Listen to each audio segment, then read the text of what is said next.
Alors, je vais commencer par la réponse sur le deuxième point, c'est-à-dire au sens déjà technique. Est-ce qu'il est possible de mettre en place un dispositif qui permette de partager de la production dans un périmètre, par exemple un quartier? Voilà, première question. Alors, la réponse est techniquement c'est possible. Alors d'abord, le réseau assure l'équilibre de l'ensemble, donc avec éventuellement l'injection d'extérieur, mais il le fait techniquement du point de vue électrique. Mais souvent la deuxième question, c'est est-ce qu'il est possible de tracer, c'est une question de traçabilité, c'est comme la question de la vache folle, mais qui est de dire, écoutez, voilà, j'ai acheté tel panneau solaire, il produit à tel moment, et moi je consomme au même moment, moi, les différentes parties prenantes de la collectivité. Alors, là, merci à la plateforme Linky, qui n'est pas un compteur mais un système informatique, on est capable finalement d'enregistrer la production avec un compteur Linky au moment où elle se fait, et en parallèle de voir quelle est la consommation de l'autre côté. Et comme derrière c'est une plateforme informatique, c'est plus des compteurs, il faut plus penser à des compteurs, eh bien on va être capable de faire un net de tout ça, donc de savoir effectivement si d'abord l'ensemble de la production a été consommée sur place, s'il y a, donc si oui ou non, et sinon il y a une question d'export par rapport à la zone considérée, et si oui, et si la production est inférieure à la consommation, qu'est-ce qu'on a importé? Donc on est capable de faire ça, techniquement. Et après, donc on arrive, donc ça c'est, et on l'a testé, enfin au sens démonstrateur, on sait faire. Après, la question est économique, c'est comment est-ce qu'on réconcilie les intérêts des différentes parties. Alors, quelles sont les différentes parties? Il y en a plusieurs, ça rejoint une autre question de Jean-Paul sur le sujet. Il y a ce que j'appelle les gens qui s'occupent de l'énergie, de l'acheminement d'énergie, grosso modo. Donc il y a la personne qui produit l'énergie, et puis il y a celui éventuellement qui va amener l'énergie complémentaire s'il en manque. Donc là, je dirais, c'est une question de fonctionnement entre ces gens du domaine de l'énergie, qui sont les fournisseurs et finalement les producteurs-fournisseurs, pour lesquels il faut organiser des règles qui soient qui permettent qu'ils fonctionnent ensemble. Le point clé, c'est celui que j'avais cité tout à l'heure, c'est le problème de l'équilibre. Parce que c'était de l'équilibre du marché. Parce que ce marché peut se retrouver en déséquilibre parce que l'un ou l'autre fait défaut. Donc typiquement, par exemple, le panneau PV, pour une raison X ou Y, il y a une panne technique. Donc on s'attendait à ce qu'il fonctionne, il ne fonctionne pas. Mais ça peut être côté production, ça peut être le même problème. Ça peut être à l'amont, il y a un problème. Qui s'occupe de régler le problème de défaut de production? Parce que, comme on sait, s'il y a un déséquilibre. Alors le grand marché européen et national le prévoit, c'est-à-dire qu'il y a différentes périodes de contractualisation, et puis à un moment donné, on règle ce qu'on appelle les écarts, et ces écarts doivent être payés par celui qui a fait défaut. Voilà. L'idée, c'est... Alors d'abord, nous, Enedis, en tant que distributeur, on n'a rien à voir avec ce sujet-là, mais notre idée, c'est d'être sûr qu'il y a bien un responsable des écarts. On ne peut pas se retrouver face à un défaut, et par voie de conséquence, avec un problème de déséquilibre sur notre réseau. Donc on promeut l'idée qu'il y ait une solution qui soit mise en place sur le règlement des écarts pour des solutions de production partagée locale. Donc ça, c'est la première idée. La deuxième chose, là on intervient, c'est cette énergie, quand bien même elle a été produite localement, elle circule sur le réseau. Donc quelle part du coût de réseau est affectable à l'un ou à l'autre? Alors, il y a différentes solutions. On peut dire, écoutez, la part de la production est très locale, donc elle fonctionne très localement, donc je dois avoir un coût de réseau très réduit. Je dirais dans l'absolu, oui. Aujourd'hui, par contre, en France, on vit dans un monde où on péricule les coûts de réseau. C'est-à-dire qu'on ne fait pas payer plus cher quelqu'un qui est dans le Massif central que quelqu'un qui est à Paris. Donc on ne voit pas très bien pourquoi on ferait une réduction pour quelqu'un qui consomme local par rapport à quelqu'un qui va acheminer la même énergie dans le Massif central. Mon exemple tout à l'heure, la Lozère avec 32 km² pour absorber 500 kW, enfin non, 100 kW de PV versus un hectare 6 ou 2 hectares à Paris, volonté politique ou pas de désir des Français d'en sortir, fait que notre position, c'est que le tarif d'acheminement doit être payé sur l'intégralité de la consommation, donc qu'elle soit produite localement ou ailleurs. Pourquoi? Parce qu'il y a péréquation, c'est tout simple. Voilà. Qu'est-ce que je peux dire de plus? Et après, il y a les taxes dont je n'ai pas parlé, mais il y a des taxes sur l'électricité. Donc se pose la question de la facturation des taxes. Et là, l'État s'en occupe, mais il souhaite récupérer les mêmes taxes que ce qu'il avait avant. Donc il fera en sorte, d'une manière ou d'une autre, que les taxes soient assises sur la consommation totale, très probablement. Et je pense que c'est assez logique dans le système actuel. Sauf, je me fais une remarque, sauf la TVA, parce que la TVA a été payée sur le panneau solaire au départ.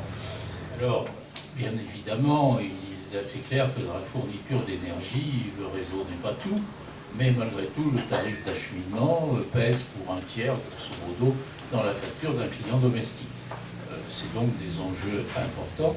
Et d'autre part, c'est un instrument essentiel pour assurer la concordance entre les exigences de la production, du transport et de la satisfaction de la clientèle. On est donc au centre d'un sujet très important et très évolutif, puisque, comme l'a bien souligné Jean-Baptiste, il s'agit maintenant d'accompagner la transition énergétique qui va conduire à des innovations très importantes.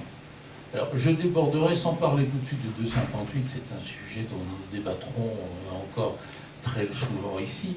Je voudrais quand même mettre en perspective un peu les problématiques qu'il a évoquées, qui sont bien évidemment centrées sur le réseau, et où l'on voit qu'au-delà de sa fonction d'acheminement, le réseau maintenant doit rendre de multiples services, et dans la mesure où, ce que je crois profondément, les approches contractuelles vont devoir se développer systématiquement, on ne peut pas concevoir de bâtir une production partagée ou un îlot éco-quartier sans avoir une réflexion sur les contrats qui lient les différentes façons de parties prenantes. Et d'une certaine mesure,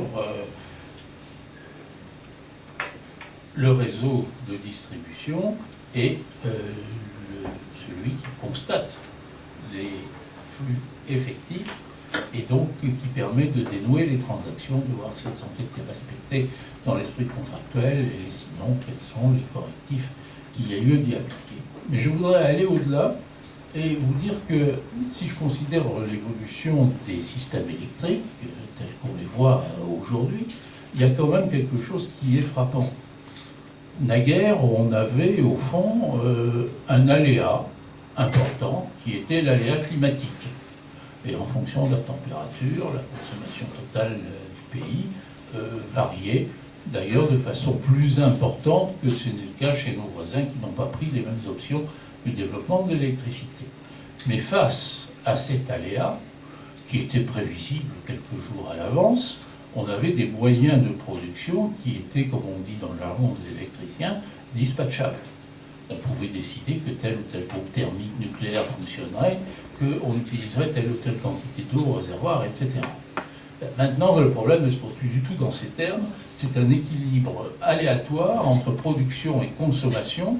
Et à horizon 2030, les aléas affectant la production, à travers les énergies intermittentes, sont du même ordre de grandeur, si ce n'est supérieur à cet aléa climatique sur la consommation. Un ordre de grandeur, à l'intérieur d'une journée, on peut avoir une excursion de 20 gigawatts sur la production éolienne nationale. 20 gigawatts à rapporter à une puissance de pointe de l'ordre de 100 gigawatts ou 80 gigawatts à température normale. Il s'agit donc de quelque chose d'extraordinairement substantiel. Et à titre de référence, tu faisais allusion tout à l'heure à nos braves vieux chauffe-eau électriques, on a aujourd'hui entre 20 et 30 gigawatts de puissance installée, qui ne sont pas en totalité mobilisables, mais si ça représente relativement peu en énergie, en puissance, ça fait effectivement du répondre. Ceci pour dire que même si les interconnexions et sur foisonnement sur une journée, il y a une réalité qui fait qu'on n'a pas à se prémunir complètement au niveau national de ces explosions de cette grandeur, on va avoir quand même une prégnance très forte des conditions aléatoires de l'équilibre production-consommation.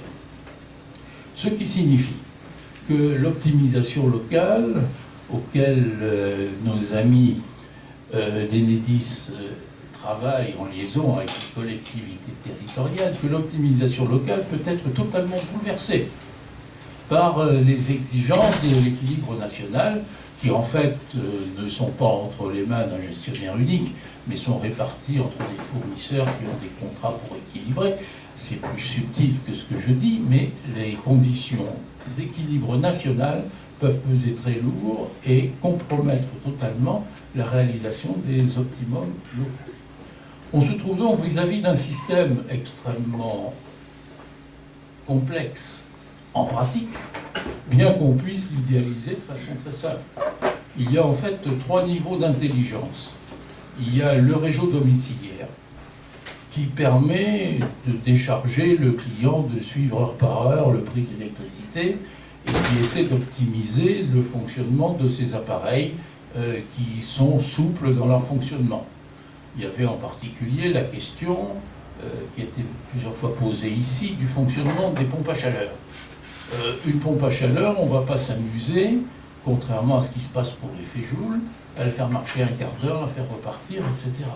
Il faut donc quelque part une intelligence locale qui, compte tenu d'un affichage prévisionnel des prix de fourniture de l'électricité, va déterminer une plage sur laquelle on va faire fonctionner correctement une pompe à chaleur. C'est un exemple parmi d'autres.